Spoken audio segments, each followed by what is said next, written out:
যুক্তরাষ্ট্র এবং ওয়েস্ট ইন্ডিজের টি-20 বিশ্বকাপে উগান্ডার অংশগ্রহণ, উগান্ডা জিতুক বা হারুক তাতে কিছু যায় আসে না তাদের, তবে তাদের অংশগ্রহণই অনেক গুরুত্বপূর্ণ এমনটা মনে করছেন তারা। আর এই কারণেই আফগানিস্তানের বিপক্ষে 125 রানের ভরাডুবি হওয়ার পরেও উগান্ডার অধিনায়ক ব্রায়ান মাসাবা মনে করেন তার দল টি-20 বিশ্বকাপে অভিষেক হয়েছে, এই ম্যাচে এটাই ইতিবাচক দিক। মাসাবা আরো বলেন, আমাদের জন্য এই দিনটা বিশেষ মুহূর্তের। আমরা জাতীয় সঙ্গীত গেয়েছি এবং বিশ্বকাপে আমাদের পতাকা উঠতে দেখছি, এর থেকে বড় কিছু আমাদের জন্য আর কিছুই নয়। সেই সাথে তিনি আরো উল্লেখ করেন, বিশ্বকাপে অংশগ্রহণ যে আমি সারা জীবন লালন করব। বিশ্বকাপে প্রথম ম্যাচ খেলা, অনেক স্নায়ু চাপ ছিল আমাদের, এটাকে সরিয়ে দেওয়া ভালো।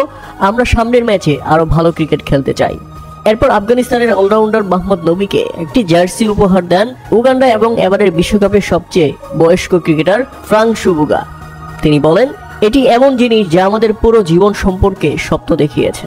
আমার বয়সটা 43 হয়ে গেছে, অথচ আমি স্বপ্ন দেখেছি বিশ্বকাপে খেলার।